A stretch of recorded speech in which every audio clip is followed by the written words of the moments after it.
kami tadahkan dua tangan kami ke hadrah-Mu, dan kami mengaku, dan kami angkatkan kedua tangan yang penuh dengan dosa dan maksiat ini, dengan penuh dengan kesalahan yang kami sendiri tidak mampu tanggung. Ya Allah, kami mohon maaf, kami mohon ampun, kami mohon tolong ampunkan dosa kami, tolong maafkan kesalahan kami, tolong maafkan setiap kejahatan dan dosa yang pernah kami lakukan. Ya Allah, Ya Allah, kami angkatkan dua tangan kami berharap akan kemaafan-Mu, berharap akan keampunan-Mu.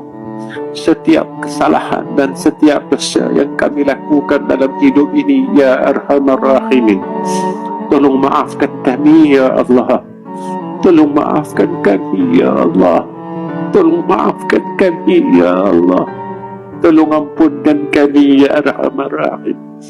Ya Allah, tolong angkat kesombongan dalam hati kami, dan tolong gantikan dengan kerendahan hati kepada Engkau, Ya Arhamar Rahimin. Ya Allah, jika kami tersesat, tolong tarik kami kembali. Ya Allah, kerana kami tidak mahu tersesat di dalam alam dunia ini, sehingga kami dapat perkara yang sepatutnya yang Engkau redai di dalam kehidupan ini.